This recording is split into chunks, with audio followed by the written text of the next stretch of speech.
I was given a list of 3 questions and I was asked to select one of them, which is a common question for all of you, and then I'll be slightly specific.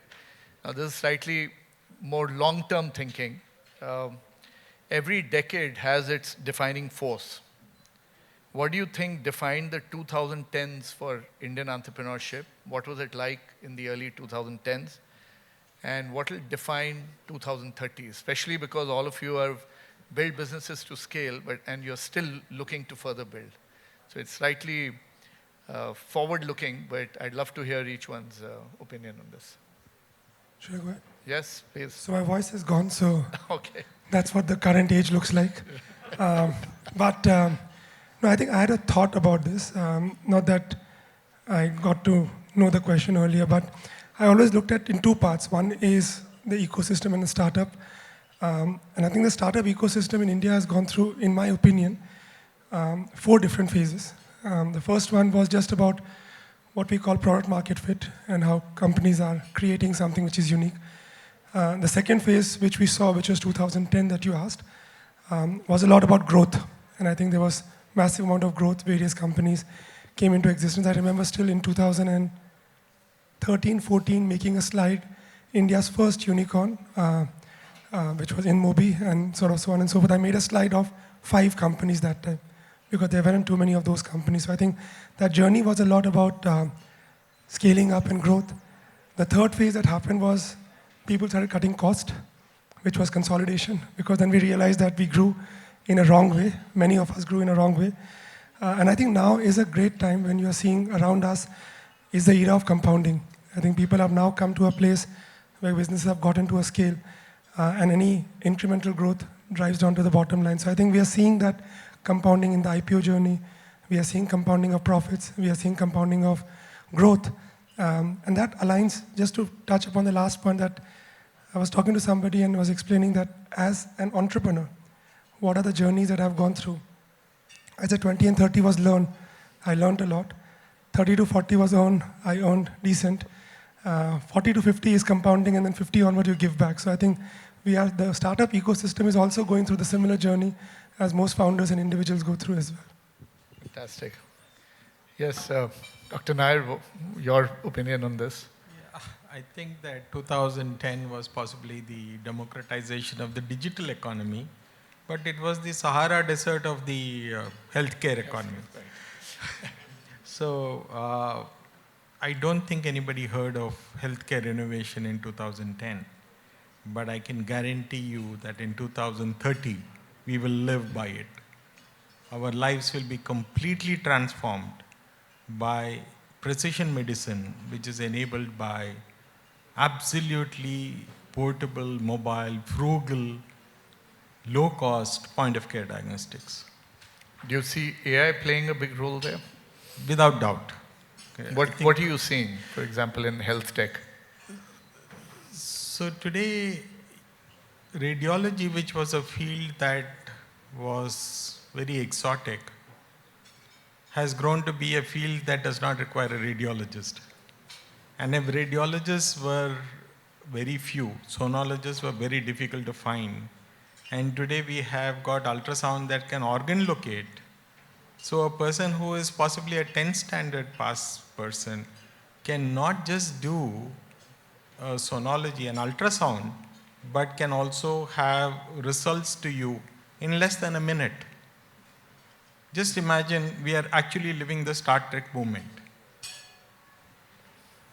So you think innovation going forward will be hugely aided through AI in a much faster, quicker way? I am afraid to answer that question directly.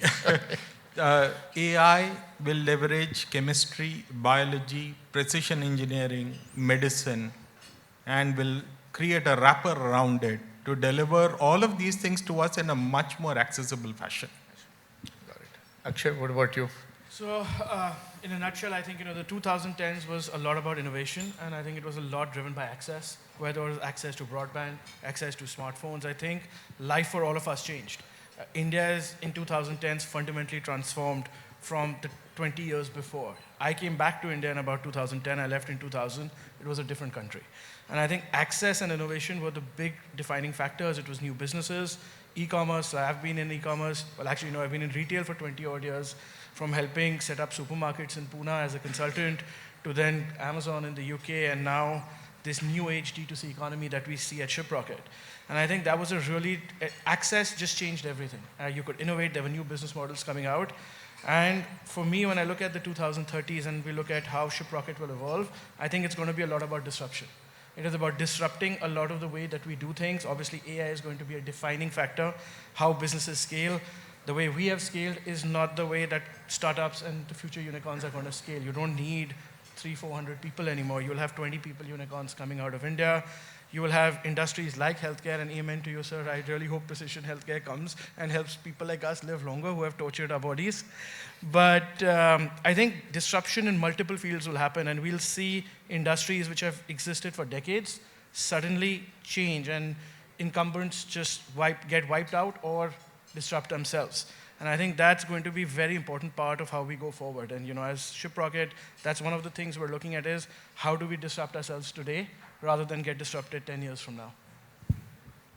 Mayank, your learner-first model has disrupted traditional education by combining industry relevance, flexibility, and technology. How do you ensure quality and depth as you expand to new geographies and other segments? Education is a slightly funny business. I think it's one of such business where first you ask the customer, you pay.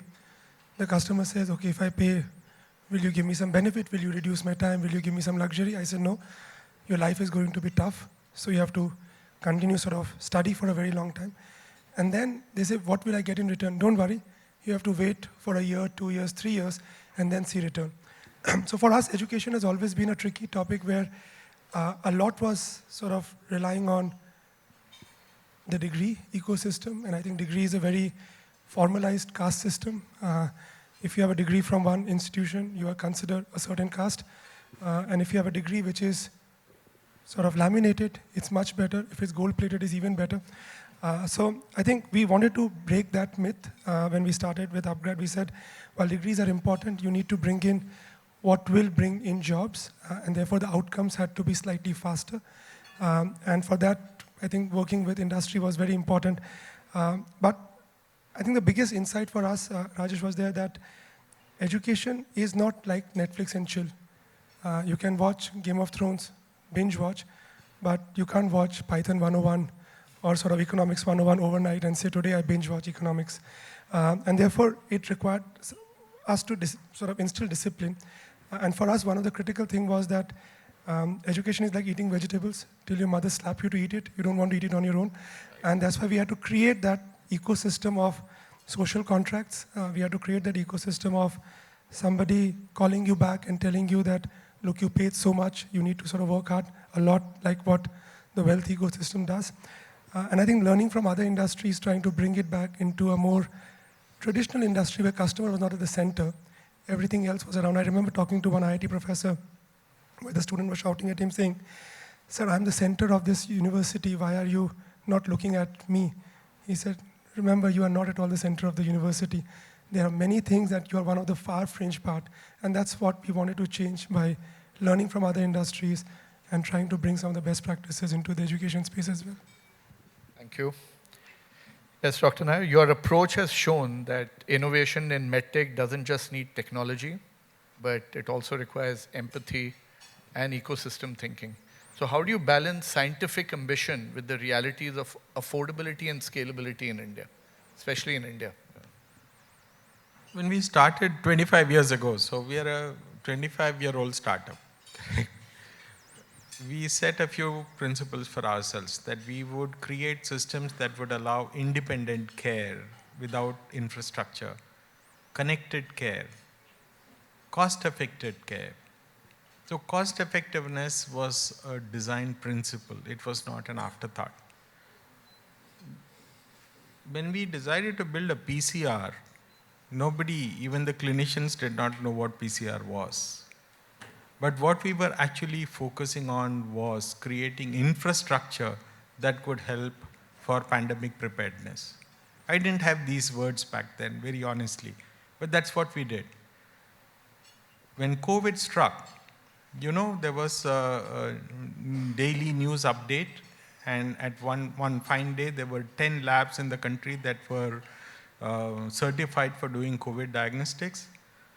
1,512 of our devices that were procured for the TB program got validated for COVID, and suddenly India had capacity to test every nook and corner of this country for COVID.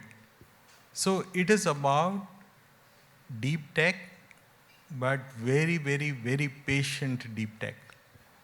It's about creating not just the technology, but also about creating different parts of that entire value chain, the validation value chain, the infrastructure, the manufacturing value chain. So that has been that entire defining journey of ours. So keeping it affordable, but still making it commercially lucrative as a business. Yes, nobody cares what technology you use, correct? But they care whether it will actually predict what it is supposed to do. That's what diagnostics is about. That's what our mission is about. Gold standard diagnostics at point of care. Thank you. Akshay, your platform now supports thousands of small businesses and entrepreneurs, effectively democratizing access to logistics infrastructure. So how do you sustain innovation while maintaining reliability at a massive scale?